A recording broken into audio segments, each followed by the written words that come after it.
Hello everyone, मेरा नाम अंकुर यादव है।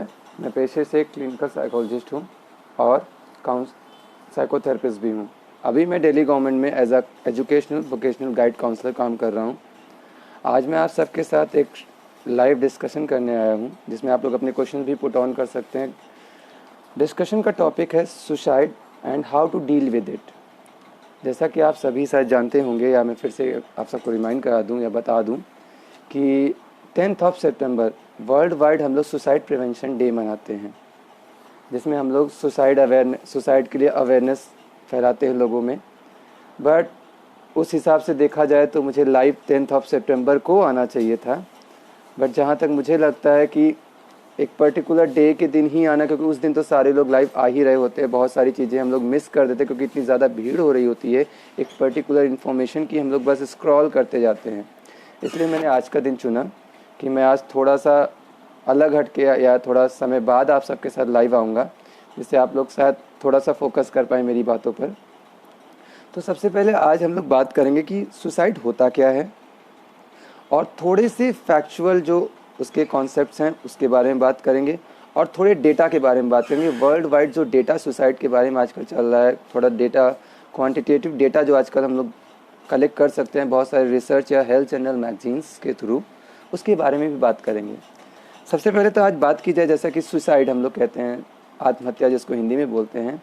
अगर देखा जाए तो आज हमारी सोसाइटी में एक बहुत बड़ी प्रॉब्लम बन के फैला हुआ है, क्योंकि एक बहुत ही लीडिंग हेल्थ जर्नल ने, एक मैगज़ीन ने ये अनाउंस किया है कि world wide leading cause of death में से सुसाइड जो है टॉप 20 में से आता है। Top 20 leading causes of death में सुसाइड भी इंक्लूडेड है। जैसा कि हम लोग कह सकते हैं कि अगर हम डेटा की बात करें, डेटा मैं देख के बोलना चाहूँगा स्पेशली, क्योंकि होता क्या है कि सुसाइड एक रोज़मर्रा की ज़िंदगी में अगर हम लोग देखते हैं कि हम लोग सुनते हैं कि हाँ आज मेरे आसपास में किसी ने सुसाइड कर लिया, या पेपर में पढ़ते हैं, न्यूज़ वगैरह बुलेटिन्स में देखते हैं कि इसने सुसाइड कर लिया, उसने सुसाइड कर लिया, तो हम लोग ये सोचते हैं यार क्या हम लोग टाल नहीं सकते थे, या ऐसा क्या हो गया उसकी लाइफ में जो उसने सुसाइड जैसा कदम उठा लिया। तो अगर फैक्चुअल डेटा की बात करें तो बहुत सारे लीडिंग कॉजेज़ हैं सुसाइड अटेम्प्ट के या सुसाइड के। अगर जर्नल मैगजीन्स में अगर देखा जाए, लीडिंग मैगजीन्स में अगर हम लोग डेटा कलेक्ट करें तो उसमें आता है कि हर 60 सेकंड में 4 आदमी सुसाइड करता है वर्ल्ड वाइड।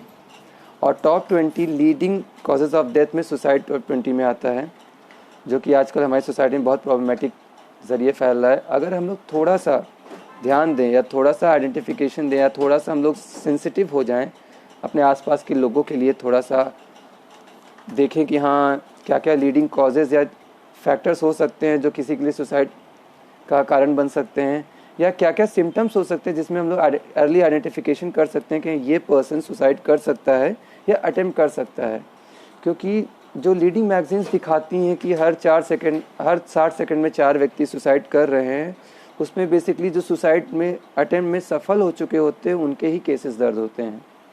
जो सुसाइड अटेम्प्ट करते हैं या कर रहे होते हैं या करके बच जाते हैं, उनके केस को तो नज़रअंदाज कर दिया जाता है। वो भी 25% ऑफ पॉपुलेशन होते हैं। तो अगर देखा जाए तो ये बहुत बड़ी प्रॉब्लम है। अगर हम इस बारे में बात करें कि अरे कौन कौन से कॉजल चीज़ें हो सकती हैं या कैसे हम लोग प्रिवेंट कर सकते हैं या अपनी रोज़मर्रा की ज़िंदगी में कैसे डील कर सकते हैं या कैसे जान सकते हैं, अर्ली आइडेंटिफिकेशन कर सकते हैं कि हमारे आसपास या हमारे अपने में से कोई सुसाइड तो नहीं कर सकता या कोई सुसाइडल टेंडेंसी तो नहीं पॉजेस करता है। हम लोग बेसिकली करते क्या हैं कि जो कॉज इफ़ेक्ट होते हैं या कॉजल कारण होते हैं, जो मेन कॉजेज़ होते हैं, उनको नज़रअंदाज कर देते हैं सुसाइड के। अगर कॉजेज़ की हम बात करें तो सुसाइड का मेन कॉज देखा जाए, जो लीडिंग कॉज है वो डिप्रेशन है।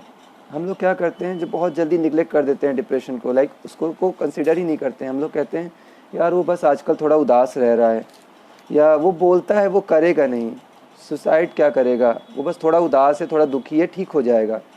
बट अगर हम लोग अर्ली आइडेंटिफिकेशन करें या देखें कि कोई व्यक्ति हमारे आसपास लंबे समय से उदास रह रहा है, किसी से बात नहीं कर रहा है, अपने फ्यूचर या भविष्य को लेकर बहुत निगेटिव या निराशाजनक बातें कर रहा है या बहुत निराशाजनक सोच में है, तो हम लोग ये देख सकते हैं कि हाँ वो सुसाइड अटेम्प्ट कर सकता है या उसमें सुसाइडल टेंडेंसीज डेवलप हो सकती हैं, जिसके लिए या तो हम लोग उससे बात करें या तो किसी अच्छे professional mental health care professional से उससे की बात कराएं, किसी अच्छे साइकोलॉजिस्ट से उसका इलाज कराएं, उनके पास ले जाएं, जिससे हम लोग एक ज़िंदगी बचा सकते हैं।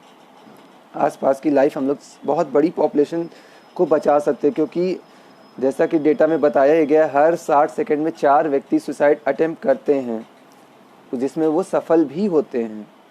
तो सबसे पहले हम लोग इतनी बड़ी पॉपुलेशन को बचा सकते हैं अगर अपना थोड़ा सा सेंसिटिविटी अपने अंदर लाएं या थोड़ा सा हम लोग ह्यूमैनिटेरियन नेचर लाएं अपने अंदर। इसके अलावा हम लोग देखते हैं कि जैसे कि हम लोग देखते हैं कि बहुत कोई क्रॉनिकल डिसीज़ है, किसी को एड्स, कैंसर या कोई ऐसी बीमारी जिसका इलाज तो संभव है, एड्स का तो खैर नहीं है लेकिन उसकी भी डेथ को स्पैन को बढ़ाया जा सकता है, बट कैंसर या ट्यूबरकुलोसिस ऐसी बहुत सारे डिसीज़ हैं या बीमारियां हैं जिनका इलाज तो संभव है, बट उसका जो इलाज का प्रोसेस है बहुत दर्दनाक होता है या बहुत लंबा चलता है, जिसकी वजह से भी लोग निराश होकर सुसाइड कर लेते हैं। या अगर देखा जाए तो कोई व्यक्ति बहुत लंबे समय से दुखी चल रहा है अपनी बीमारी को इलाज को लेकर, उसमें भी सुसाइडल टेंडेंसी डेवलप हो जाती हैं। अगर हम बात करें कि कैसे बरती जाए, क्या सावधानी बरती जाए जिससे हम लोग अपने आसपास के लोगों को आइडेंटिफाई कर सकें, तो पहला सिम्टम्स, वो व्यक्ति बहुत गुमसुम रहेगा लंबे समय तक। आप बात करोगे तो भले मुस्कुराए, हंसे, बोले, बट उसको अगर आप देखोगे तो वो जो पहले जैसी उसकी एक्टिविटीज़ थी उसमें थोड़ा सा उसका एनर्जी लेवल डाउन रहेगा, उसको नींद कम आएगी और वो बहुत ज़्यादा भविष्य को लेकर निराशाजनक बातें करेगा, बहुत निगेटिविटी बातें करेगा। अगर आप ऐसा कोई व्यक्ति देखते हैं तो आप तुरंत सोचिए, उससे थोड़ा बात करिए। अगर आपको लगता है कि उसमें सुसाइडल टेंडेंसीज़ हैं तो किसी अच्छे साइकोलॉजिस्ट या मेंटल हेल्थ केयर प्रोफेशनल से उसकी बात कराइए, जिससे उसका इलाज संभव हो सके और एक आप जान बचा सको। जान बचाना बहुत बड़ी बात होती है अगर देखा जाए तो। दूसरा अगर लीडिंग कॉजेज़ में देखा जाए तो अभी हाल ही में किसी का लॉस हुआ हो, कोई बड़ा नुकसान हुआ हो, जैसा कि आजकल बच्चों में देखा जाए, एग्ज़ाम्स के रिज़ल्ट जब आते हैं बहुत इम्पल्सिव एक्ट करते हैं, बहुत ज़्यादा इम्पल्सिव होकर वो सुसाइड का अटेम्प्ट कर लेते हैं कि मैं फ़ेल हो गया या बहुत कंपटीशन है, इससे अच्छा मैं मर ही जाऊं या सुसाइड कर लूं। अगर आपको लगता है कि आसपास ऐसा कोई व्यक्ति आपके पास है, आसपास है, या कोई बच्चा ऐसा आपको दिखता है, तो आप सबसे पहले उस व्यक्ति के मन में एक पॉजिटिव ये थॉट डालिए, एक स्कीमा उसका बनाइए कि अगर आप सुसाइड करते हो तो आपके लव्ड वंस, आपके परिवार का क्या होगा। क्या आपके सुसाइड करने से वो प्रॉब्लम सॉल्व हो जाएगी? आप तो चले जाओगे बट वो प्रॉब्लम तो उसी जगह आज भी है ना। आप तो चले गए, आपने सुसाइड अटेम्प्ट कर लिया, आप सुसाइड कर लिया, आपकी डेथ हो गई, बट प्रॉब्लम तो वही है, प्रॉब्लम सॉल्व नहीं हुई। उल्टा हो सकता है वो प्रॉब्लम आपकी फैमिली को भी फेस करनी पड़े और आपने जो उनको दुख दिया उसमें वो और ज़्यादा डिप्रेस होकर या बहुत ज़्यादा टूट जाएं आपकी मौत की वजह से या आपके जाने की वजह से, कि उस प्रॉब्लम को भी ना डील कर पाएँ। होता क्या है, जब प्रॉब्लम्स आती हैं हम लोग ये सोचते हैं, हे भगवान हम ही क्यों, या मेरे साथ ही ऐसा क्यों होता है। हम लोग ये नहीं सोचते कि अगर देखा जाए तो हर रात के बाद दिन आता है। अगर ठंडियों में रात लंबी होती है तो गर्मियों में रात छोटी भी होती है। हर चीज़ का एक वक्त होता है। गर्मियों में सूरज आपको बहुत तपता है, आपको अच्छा नहीं लगता कि आज बहुत सूरज, बहुत गर्मी है, जल्दी से डूब जाए, लेकिन ठंडियों में आप दुआ करते हो कि आज सूरज निकल आए। सूरज वही है, बस सिचुएशन चेंज हो गई। आपकी ज़िंदगी वही है, बस थोड़ी सी परिस्थितियाँ बदल गई। आप वही हो, परिस्थितियों को डील करने का तरीका आपका बदल रहा है। आप थोड़ा सा जागरूक हो जाएं कि अगर आपके सुसाइड करने से, आपके जाने से प्रॉब्लम नहीं सॉल्व होगी, वो वहीं की वहीं रहेगी और हर प्रॉब्लम का समाधान होता है। बस हम लोग जब चिंता में होते हैं उन प्रॉब्लम के समाधान सामने होते हुए भी देख नहीं पाते। आप बात करिए, सुसाइड जैसे टॉपिक पर खुल के बात करिए, लोगों से बात करिए, अपने से बड़ों से बात करिए, टीचर से बात करिए, मेंटर्स से बात करिए। नहीं तो आजकल बहुत सारे प्रोफेशनल हेल्थ केयर वाले आपको बहुत आसानी से मिल जाते हैं, मेंटल हेल्थ केयर वाले बहुत आसानी से मिल जाते हैं। आप उनसे कांटेक्ट करिए, बहुत सारी जगह फ्री ऑफ कॉस्ट आपको इलाज मिलता है, काउंसलिंग मिलती है, आप उनसे बात करिए। क्यों नहीं, आपको ज़िंदगी जीने की इच्छा होगी। एक चीज़ और, जहाँ तक कि हो सकता है हम लोग पहचान तो लिया, दूसरी चीज़ होती है जब कोई सुसाइड अटेम्प्ट करता है, हम लोग को अटेम्प्ट करने में जो लोग बच जाते हैं उनका और ज़्यादा ख्याल रखना चाहिए, क्योंकि उस समय उनके अंदर एक गिल्ट फीलिंग तो होती ही होती है कि मैं सुसाइड अटेम्प्ट कर लिया, अब लोग क्या सोचेंगे, मैंने आसपास वालों को दुख दे दिया, अपने घर वालों को दुख दे दिया। तो उनसे बात करिए कि नहीं, कोई बात नहीं, आपने ऐसा अटेम्प्ट किया, कोई बात नहीं, अभी ज़िंदगी बाकी है, हम आपके साथ हैं, आप हमसे डिस्कस करो, हमसे बात करो, हम उस चीज़ का समाधान निकालेंगे। आराम से बैठकर उस पर बात करिए, प्लस उसका ज़्यादा ख्याल रखिए, उसके आसपास कोई वैसी चीज़ ना हो या ऐसी कोई निगेटिव स्टिमुलस ना रखें जिसकी वजह से उसको ये लगे कि हाँ, जो मैंने करने की कोशिश की थी वो सही है। आप उसको समझाइए जो आपने करने की कोशिश की थी उसके बहुत सारे हार्मफुल इफ़ेक्ट हो सकते थे, उसकी फैमिली पर, उसके लव्ड वंस पर, उसके आसपास रहने वाले लोगों पर। वो एक ऐसा मैसेज दे के जाता है अपने छोटों को या अपने आसपास वालों को, जिससे कि उनके आसपास वालों में भी निगेटिविटी फैलती, उनकी फैमिली में निगेटिविटी फैलती। देखा जाता है अगर फैमिली में किसी एक पर्सन ने सुसाइड कर लिया है तो उस टेंडेंसी को उसकी फैमिली वाले भी अडेप्ट कर लेते हैं कि फ़लाँ ने तो किया था, अब मैं भी कर लेता हूँ, क्या फ़र्क पड़ता है। बट ऐसा नहीं होना चाहिए। आपको देखना चाहिए फ़लाँ ने किया या उस पर्सन ने सुसाइड किया, क्या उसके साथ वो प्रॉब्लम सॉल्व हुई, प्रॉब्लम्स और बढ़ गई, उसके लिए नहीं लेकिन उसकी पूरी फैमिली के लिए, जो उनको प्यार करते थे उनके लिए।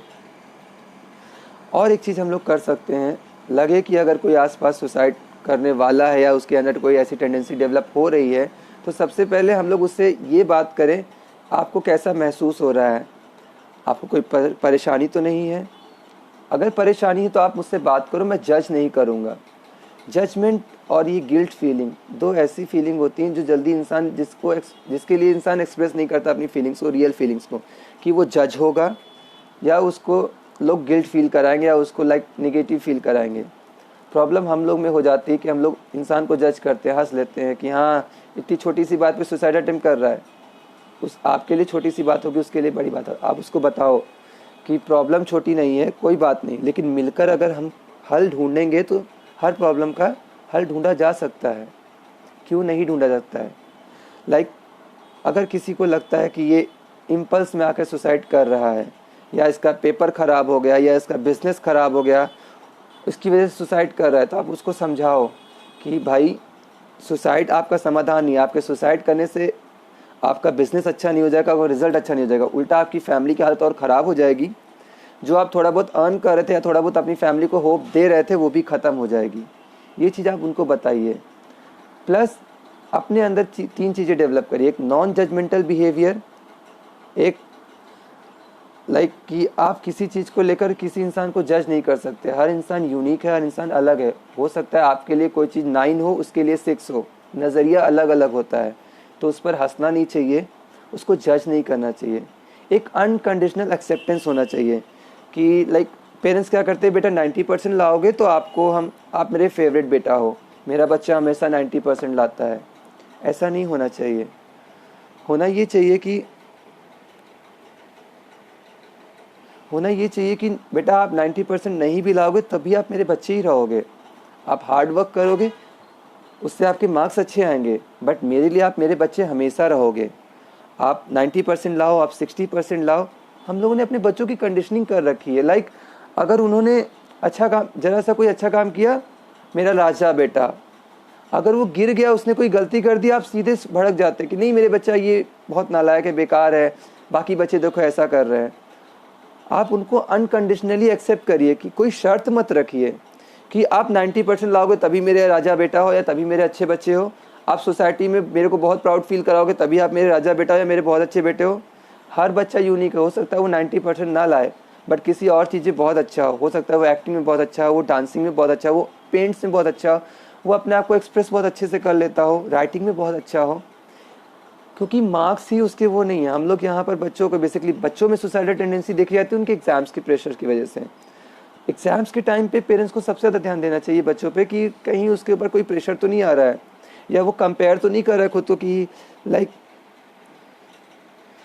कि वो मेरे क्लासमेट्स के 90% आ रहे हैं, वो तो 2 ही घंटे पढ़ता है, मैं 3 घंटे पढ़ता हूँ। तो आप उसको बताइए कि बेटा कोई बात नहीं, आप 3 घंटे पढ़ते हो, वो आपकी कैपेबिलिटी है। आप 3 घंटे पढ़ के इतना ही याद करते हो, वो आपकी कैपेबिलिटी है।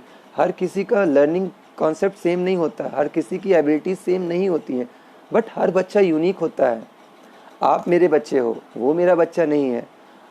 वो भी आपका क्लासमेट है, वो अपने माँ बाप के लिए कर रहा है, वो अपने लिए कर रहा है। आप जितना पढ़ रहे हो, आप मेरे लिए जैसे भी हो मेरे ही रहोगे। उनको अनकंडीशनल एक्सेप्टेंस दीजिए, प्लस थोड़ा पॉजिटिविटी फैलाई। लाइक हम लोग बोलते हैं अरे आजकल वो थोड़ा उदास रह रहा है, चलो कुछ दिन में ठीक हो जाएगा। ऐसे नज़रअंदाज नहीं करना चाहिए। आप कारण जानने की एक बार कोशिश तो करो। कभी कभी होता क्या है, आप कहीं पर जा रहे हो, रास्ते में कोई मिला बहुत उदास, आप उसको देख के स्माइल भर कर दो तो उसके चेहरे पे स्माइल आ जाती है। क्योंकि स्माइल और यॉर्निंग यानी जम्हाई लेना कंटेजियस होता है। कभी कभी आपके आसपास लोग हंस रहे होते हैं, आप पहुंचते हो उस माहौल में, आप ये नहीं जानते हो रीज़न क्या है, क्यों हंस रहे हैं, आप देख के हंसने ही लगते हो। आप प्यारी से, आपकी छोटी सी स्माइल अगले बंदे को थोड़ा सा पॉजिटिव फील करा सकती है। आपसे बहुत बड़ी चीज़ कोई नहीं मांग रहा है। आप स्माइल करने से आपका चेहरा भी अच्छा दिखेगा, आप भी अच्छे दिखोगे, आपका मन भी पॉजिटिव रहेगा। सामने वाला जो उदास था वो भी थोड़ा सा पॉजिटिव फील करेगा। स्माइल करके आप उसको हल्का सा गुड मॉर्निंग विश कर दो, गुड इवनिंग विश कर दो। अगर वो कहीं जा रहा है, आपको लग रहा है कि 2-3 दिन से उदास है, आप पूछ सकते हो, सर या मैम आप आजकल आपके चेहरे पे वो स्माइल नहीं है, कोई बात है क्या? कोई शेयर करना चाहते हैं तो आप शेयर कर सकते हैं। एक छोटी सी ये लाइन उसके लिए शायद एक होप जगा सकती है कि हाँ मैं बात करूँ, शायद मैम या सर मेरी हेल्प कर सकें, वो आप जगा सकते हो। प्लस सवाल करो अपने आप से भी, आसपास के लोगों से भी, कि अगर वो इंसान उदास है, अभी तक तो बहुत खुश था, अचानक से वो उदास है तो क्यों है? क्या मैं पूछ सकता हूँ उससे? एक बार पूछ के देखने में जाता क्या है, पूछ लेता हूँ, बताएगा तो ठीक है, नहीं तो कोई बात नहीं, दोबारा कोशिश करेंगे, नहीं तो कोशिश करेंगे जानने की खुद से। ये छोटी सी आपकी जो पहल है ना, किसी की ज़िंदगी बचा सकती है। बाकी मैं तो यही चाहूँगा कि ज़्यादातर लोग इस पे खुलकर बात करें। सुसाइड प्रिवेंशन डे जो 10 सितंबर को लोग मनाते हैं, उस डे के अलावा लोग मेंटल हेल्थ के बारे में बात करें, डिप्रेशन के बारे में खुलकर बात करें, मेंटल वेलबींग के बारे में बात करें। प्रॉब्लम क्या होती है कि हम लोग डिप्रेशन या मेंटल हेल्थ या मेंटल वेलबींग के बारे में बात ही नहीं करते हैं। हम लोग ने उसको इतना टैबू कर दिया, इतना स्टिग्मा अटैच कर दिया है। कोई अगर बोलता है कि मुझे डिप्रेशन सा फील हो रहा है, लोग कहेंगे अरे साइकेट्रिस्ट के पास जा रहा है, साइकोलॉजिस्ट के पास जा रहा है, वो तो पागलों के डॉक्टर होते हैं। ऐसा नहीं है। जितना आपके लिए फिजिकल हेल्थ इंपॉर्टेंट, उतना आपका मेंटल हेल्थ। कहा जाता है कि अगर आपके माइंड से ही सब कुछ यहाँ पर है, दिमाग में। गौतम बुद्ध ने भी कहा है जो आप सोचते हैं वैसा बनते हैं। जब आपका दिमाग पॉजिटिव सोचेगा, आपकी बॉडी में पॉजिटिव चेंज अपने आप आएंगे। तो अगर कोई मेंटल हेल्थ की बात करता है तो उसको पॉजिटिवली एक्सेप्ट करिए, उसके साथ स्टिग्मा और अटैच मत करिए। आप उसको एहसास दिलाइए, हाँ आप मेंटल हेल्थ के बारे में खुलकर बात कर रहे हैं, वेरी गुड। आप थोड़ा सा क्लैप करो कि चलो आप में इतना करेज है कि आप अपने मेंटल हेल्थ को डिस्कस कर रहे हो। हर कोई नहीं डिस्कस कर सकता, उसके लिए बहुत करेज चाहिए होता है। I really adore you sir, I really adore you ma'am, क्योंकि आपने मेंटल हेल्थ के बारे में बात की। इसी तरह धीरे धीरे चेन बढ़ेगी। आप बात करोगे, अगला बात करेगा, आप उसको थोड़ा सा प्रोत्साहित करोगे, अगला भी प्रोत्साहित होकर अगले को प्रोत्साहित करेगा कि हाँ मेंटल हेल्थ को टैबू नहीं करना है, उस पर खुल के बात करना है, उसको नॉर्मलाइज करना है। सुसाइड में ज़्यादातर रीजंस मेंटल या साइकोलॉजिकल होते हैं। साइकोलॉजिकल होते हैं डिप्रेशन, किसी चीज़ को लेकर एंजाइटी, गिल्ट फीलिंग या शर्म कि किसी एक्ट को करने के बाद या किसी चीज़ को करने के बाद गिल्ट सा फील होना कि लोग कैसा सोचेंगे। ये 3-4 फीलिंग्स रहती है जो सारी साइकोलॉजिकल है, कोई फिजिकल इलनेस उसमें नहीं इन्वॉल्व है। फिजिकल इलनेस वहाँ इन्वॉल्व होती है जहाँ बहुत लंबी क्रॉनिकल डिसीज़ कोई चल रही हो, वहाँ पर तो आपके लिए काउंसलर्स रखे ही जाते हैं, आप बात भी कर सकते हो अपनी फैमिली से। बट जहाँ साइकोलॉजिकल टर्म्स आते हैं हम लोग पीछे हट जाते हैं। हम लोगों ने मेंटल हेल्थ को इतना टैबू कर रखा है, इतना स्टिग्मेटाइज कर रखा है कि उसके बारे में कोई खुलकर बात करना ही नहीं चाहता। इसीलिए शायद सुसाइड के रेट्स आजकल बढ़ते जा रहे हैं। हमारी सोसाइटी में सुसाइड अटेम्प्ट या सुसाइड इतना प्रिवेल कर रहा है। एंड में आप लोग चाहो तो कोई सवाल पूछ सकते हो, अपना सवाल राइट कर सकते हो, मैं उसके आंसर्स कर सकता हूँ, मेरे पास अभी वक्त है। या फिर आप लोग अपने सवाल डीएम कर दो, उस चीज़ को मैं एड्रेस बाद में करूँगा। हम लोग कनेक्टिंग साइकोलॉजिकली पेज पर आपको मेंटल हेल्थ के बारे में अवेयर करते रहते हैं। आप अपने क्वेश्चन डीएम कर सकते हो। आप हमारे प्रोफेशनल हेल्थ की जो टीम है उनसे मेंटल हेल्थ या प्रोफेशनल हेल्प ले सकते हो। बहुत थोड़े से चार्ज में या फ्री ऑफ कॉस्ट में भी हम लोग हेल्प करते हैं। हम लोग बेसिकली अवेयरनेस के लिए ही आए हैं। बाकी कनेक्टिंग साइकोलॉजिकली फैमिली का धन्यवाद, आपने मौका दिया मेरे को इस बात को रखने के लिए, सुसाइड जैसे टॉपिक को जिसको लोगों ने इतना साइड कर रखा है, जितना स्टिग्मेटाइज कर रखा है, जबकि वो top 20 leading cause of death में से एक है। आपने उसके बारे में मुझे एड्रेस करने का मौका दिया, उसके लिए thank you everyone. And hope आप लोग सभी अच्छा करेंगे। खुश रहिए, स्वस्थ रहिए, पॉजिटिव रहिए, सबसे बढ़िया पॉजिटिव रहिए, मेंटली फिजिकली अपने आसपास पॉजिटिविटी फैलाइए, स्माइल करते रहिए। एक छोटी सी स्माइल आपके आसपास भी पॉजिटिविटी लाएगी, आपको भी पॉजिटिव रखेगी। नमस्कार, गुड नाइट।